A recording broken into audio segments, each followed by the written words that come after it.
they discovered a sequence that was never meant to be decoded. Now, the architects are watching. Who are you? Stay with us until the end and subscribe for more. The recording was shaking. Subway noises in the background, hurried footsteps, someone shouting in German.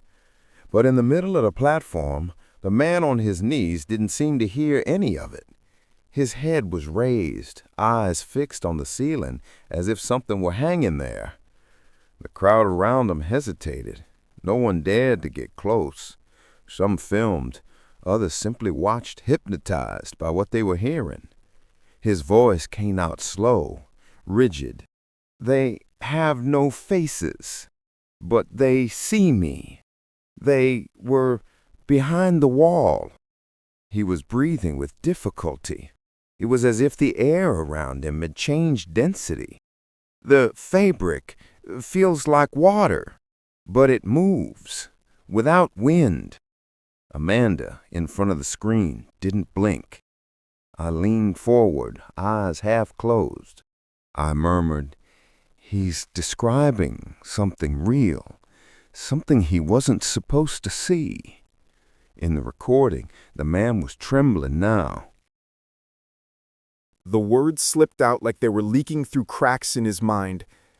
They said, "I wasn't supposed to remember. The error touched me." The video dropped. The sound of glass, screams. The image froze. Black screen. No sound. Silence in the lab. Only the faint glow of an alert flashing in the corner of the monitor. ATHENA protocol activated. Immediate genomic containment. Amanda slowly turned toward me. I was already looking at her. The red reflection of the alert lit my eyes with a strange, unnatural glow. Is that DARPA? "No," I replied. "This is war." The alarm didn't go off. No sound, no intrusion alert, but I woke up abruptly. "Amanda, they're here." She looked at me, still dazed. How do you know? I heard them. I pointed to the concrete wall, and behind it, 5 silhouettes moved in absolute silence. Outside, the snow covered their tracks. An unidentified transport had landed on a plateau 1.3 kilometers west of the facility. No flight ID, no transponder. "Fire only on visual confirmation.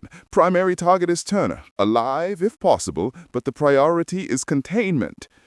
The agents moved like shadows. A side window was cut with a silent thermal laser. None of the internal heat sensor detected the intrusion. They were being jammed. Amanda locked the main server with an overload command. Red lights flashed on the ceiling, but no siren. I had a contingency plan ready, just in case. I didn't think I'd actually need it. I opened a hidden panel beneath the technical floor. Maintenance tunnel? 400 meters. Leads to an old generator station. But they'll catch up to us. She pushed the backpack toward me. Notes, drives, and a syringe inside. If they get you, inject this. It's a neural signal blocker. "And if I'm too late?" She just looked at me. Then burden what's left. The first 2 agents entered silently through the side door. Tactical gear, silenced weapons, masks with infrared visors. At the end of the corridor, I saw them. But this time, I didn't hide. I walked up to the bend in the wall and stopped, fully exposed. One of the agents raised his weapon, but before he could shoot, I raised my hand. And the emergency lights flickered, not from a power failure. He's emitting his own field. That's impossible. The metal panels along the walls began to vibrate faintly. The helmet cameras picked up electromagnetic distortion surrounding my body. And then I whispered, "I remember you." The agent's weapon jammed. The LEDs on the site burst into sparks. "Fall back!" shouted the other. Too late. The light went out. One of the men dropped to his knees, screaming, his pupils dilated, as if seeing something that wasn't there. The second agent ran. "Come on now." I hesitated for a second. My eyes were different, as if they were seeing from somewhere higher. But I ran with her. The maintenance tunnel smelled of rust and old oil. We ran beneath the floor while muffled combat sounds echoed above. They won't stop. I know, but now they know. Know what? I stopped for a moment, cold sweat on my face, my hands still trembling from what I'd done. That maybe they can't contain me. She stared at me for a long moment, caught between adrenaline and fear. You did that with your mind, Elias? I didn't. I looked down at my palm. Something inside me did. And for a moment, the silence of the tunnel felt alive. Hathaway slowly removed his gloves, sitting in absolute silence. The warmth of the coffee in his mug remained untouched. In front of him, 3 screens replayed the last 42 seconds of the incursion. Elias Turner standing in the corridor. The weapon jamming. Agent Cole collapsing. And then the light going out for no apparent reason.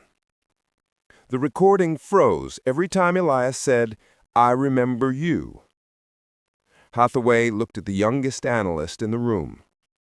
"How many times have you seen someone emit an interference field with their eyes?" Never, sir.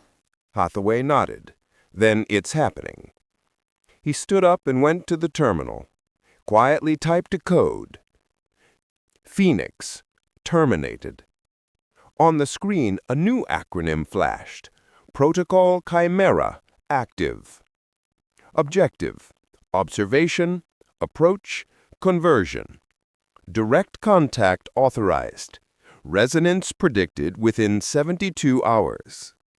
Hathaway stared at his own reflection in the dark glass of the terminal. He's not just the vector. He's the mirror. Silence. He turned to the agents. Set up a discrete base in Innsbruck. If he reconnects to the signal, I want to be on the same continent. And if he runs again? Hathaway picked up the tablet and slid it to a frozen frame, Elias touching the wall at the exact moment of distortion. He won't run. He wants to know what's inside him as much as we do. The old path leading back to the base crossed the bed of an abandoned pipeline, covered in snow and frozen moss. We walked in silence, breathing vapor, alert to every shadow. Do you think they're still there? I looked toward the horizon, as if hearing more than the wind. No, they couldn't understand what happened. They're still processing it. Do you think they'll come back? With reinforcements. But until then, we have a window. The eastern entrance to the base was still open, burned but not sealed. The main wall had been overturned, equipment disconnected, cameras ripped out. She knelt by the damaged server. The decoding system still has the active cache. I leaned against the workbench. Then let's finish this before the whole world wakes up, or collapses. And I activated the system. The call came at 03:33. Talk. On the other end, someone was breathing fast. Listen carefully. 3 patients on 3 different continents described the same thing. Send the data. 5 minutes later, I projected the files onto the lab wall. 3 videos side by side from clinics in Thailand, Egypt, and Ukraine. Each patient was in deep sleep, no contact between them, yet all said almost the same sentences. Circle within the circle. The sky is solid. The light is inverted. That's impossible.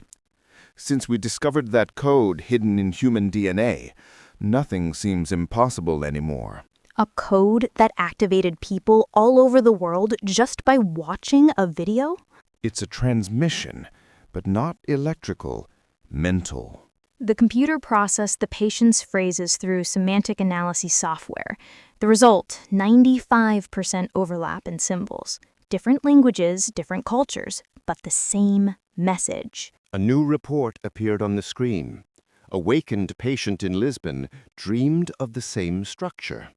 Upon waking, he drew this, a circle, inside it a broken spiral.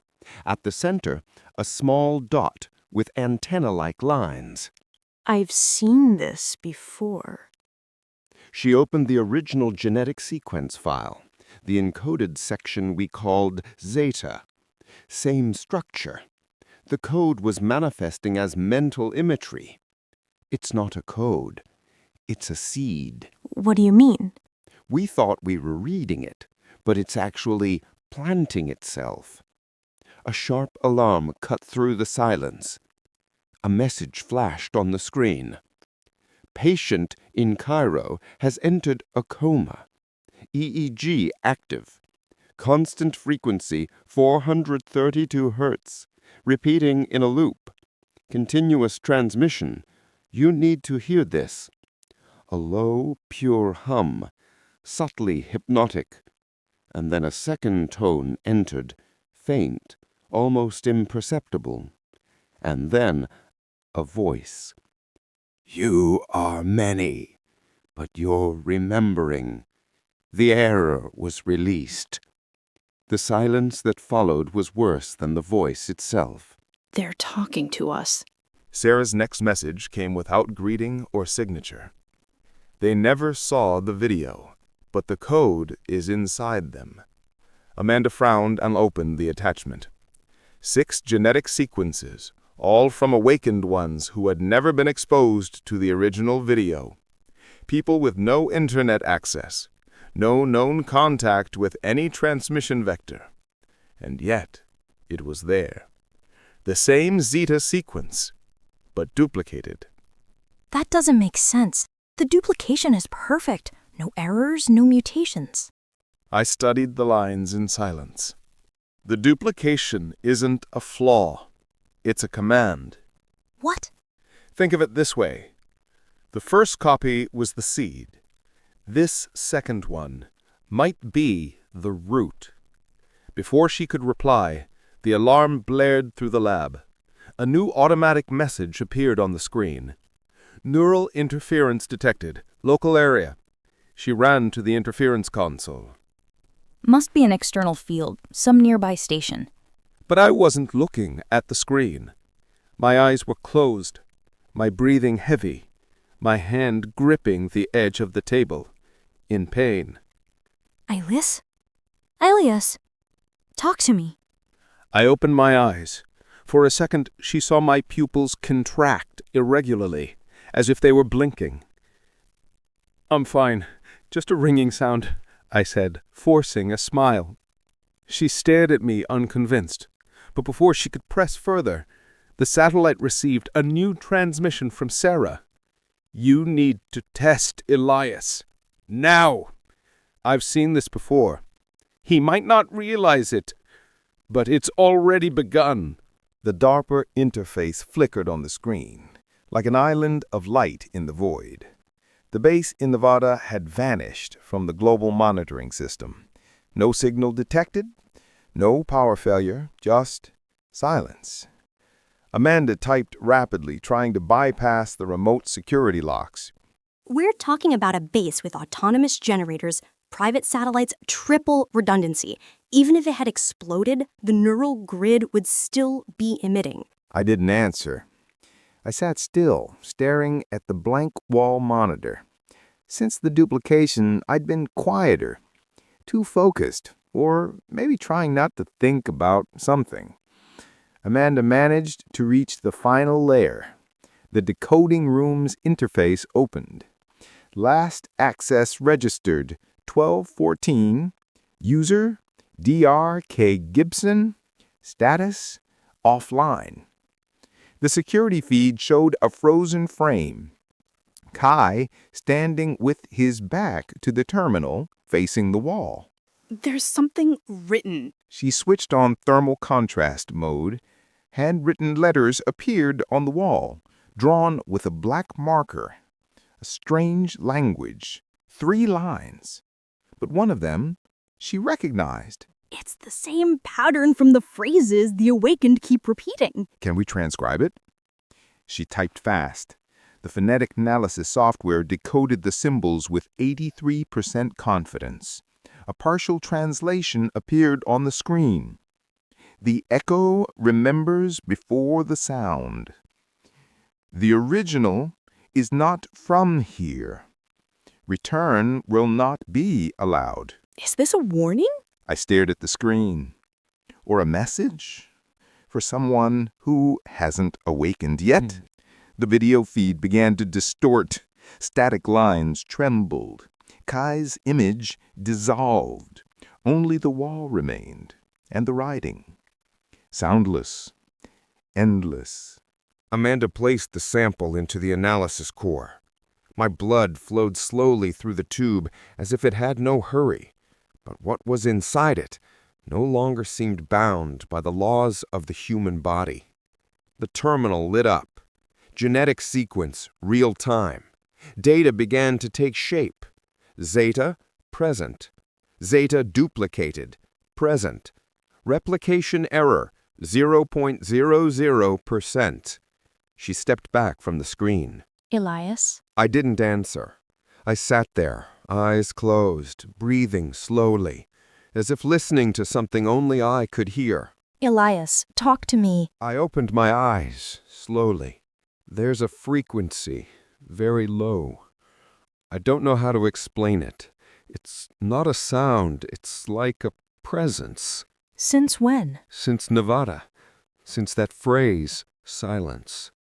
The wall terminal, which had been turned off, suddenly came to life. No command, no network active. The screen went black. Then a single line began to type itself, lettered by letter. You are being listened to. Amanda stepped back. She tried to shut down the system. It didn't respond. A second line appeared. No sound, no source. The error has been detected. I stood up, stared at the screen for a few seconds. Then, for the first time that night, I smiled, without humor. They're no coming. What do you mean? They're already here. The morning was cold in the mountains. Frost on the glass, silence in the wires. Amanda slept in the corner of the room, curled beneath her coat. I stood before the mirror, the same as always, and yet not at all. I leaned forward, testing, moved my head to the left. My reflection followed, then returned, just a fraction slower than it should have. I froze, closed one eye. The reflection did too, but the smile that appeared in the mirror wasn't mine. A faint smile, almost sad, but aware. I took a step back. Blink. The reflection blinked too, but for an instant, a brief, impossible instant, I saw another reflection behind the reflection, a second image, as if there was another layer of reality inside the glass. I touched the mirror. "That's not me," I whispered. The reflection didn't move. For the first time, I didn't feel reflected. I felt watched. Elias? Are you okay? I slowly lowered my hand from the mirror. The reflection returned to normal. Just tired. She watched me for a moment, unconvinced. Later, while working at the terminal, I opened the room's surveillance camera feed, just on impulse. Live image, but in the corner of the frame, I was standing still, frozen. The video glitched for a second, and the image of me turned its head directly toward the camera. Then blinked, with the wrong eye. She came back with coffee, catching me staring at the screen. Something wrong? I hesitated, then said quietly, without looking away, I think I'm seeing myself from other places. What do you mean? I zoomed in on the frozen frame. The reflections, the cameras, the shadows. Some versions of me don't make the same movements. You're saying that... I interrupted. They're not system errors. They're other versions. She stared at the magnified image. The Elias on screen was still looking straight into the lens. Then a faint, high-pitched noise filled the room, almost inaudible. It came from the mirror. Elias. I turned sharply. My reflection blinked, then spoke, but my real mouth didn't move. You're the only one of us who hasn't chosen yet. Amanda stepped back. What was that? I touched the mirror's edge. Nothing. Silence. The image returned to normal. Now my reflection looked as usual, but my eyes, the real ones, no longer looked the same. She ran the new audio through a basic translator. The voices were slow, trembling with emotion. 3 patients. Blind since birth. Today, all said they can see. On the screen, an elderly woman ran her fingers along a stone floor. She's describing... A structure that doesn't exist here. What do you mean? She enlarged the transcript. It's a building made of curves. The ceiling moves when you think about it. The floor pulses as if it's breathing, and there are no shadows. Everything glows from within? That's not normal vision. That's extrasensory perception. She opened another file, cross-referencing the testimonies with the Zeta code. In the symbolic matrix, identical patterns appeared. Incomplete spirals, twisted ellipses, sequences of 12 segments rotating around themselves. The blind described this. Exactly this. I leaned against the table, pale. Then they're not seeing with their eyes. They're accessing another plane or another memory. Silence. More reports filled the screen. They said they dreamed of this place, but when they woke, it was still there. One patient said she saw figures inside those structures, but they didn't look human. They were tall, faceless, wearing fabric that looked like water. The description matches what the second awakened saw. In Lisbon. Before he fell into a coma. I took a deep breath.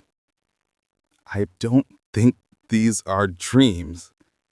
They're fragments of parallel realities. She looked at me, serious. What if it's worse than that? What do you mean? What if the places they're seeing are where we came from? The alert came from the Geo-Quantum Station in Reykjavik, an unusual electromagnetic field, pulsing at 432 Hz, had appeared out of nowhere, inside an unmapped rock formation in northern Iceland. The pattern was identical to the one found in the Zeta code. Amanda and I flew there that same night. The location was remote. No roads, no trails, only volcanic rock. The cave lay buried beneath layers of ancient basalt, invisible to any thermal scan. The magnetic field at the entrance pulsed like a heartbeat. She activated the portable scanner. The readings were wrong. The vectors are folding onto themselves. This isn't a natural field. I studied the narrow entrance. The rock vibrated faintly, almost as if it were whispering. Same pulse, 432 hertz. Just like what came from the patients. We entered. Amanda switched on her flashlight. The light was absorbed by the walls, as if the cave refused to reflect anything. And then came the echoes. Footsteps, but off rhythm. Sounds repeating slightly out of sync, as if the environment itself were replaying reality with delay. Elias, look at this.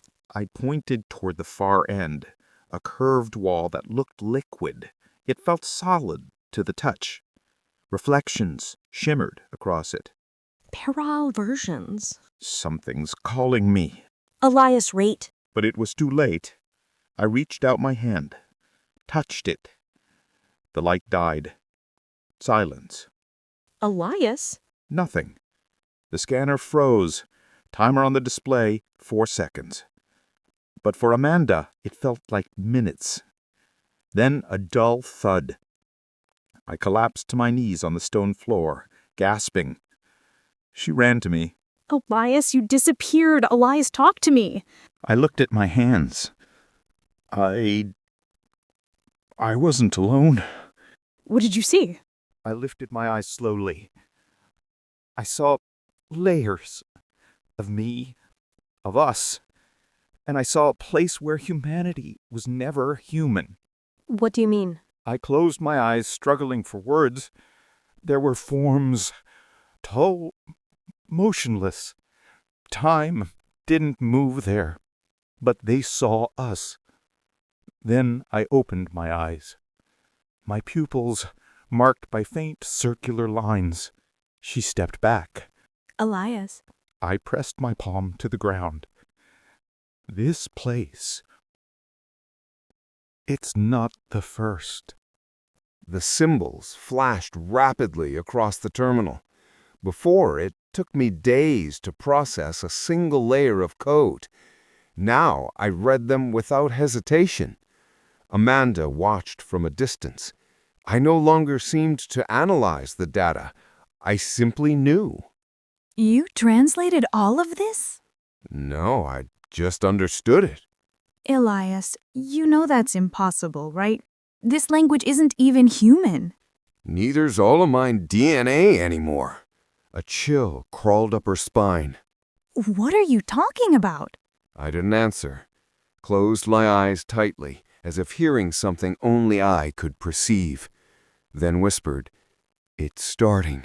What is? But I was already gone, somewhere else. My eyes opened slowly, my body rigid.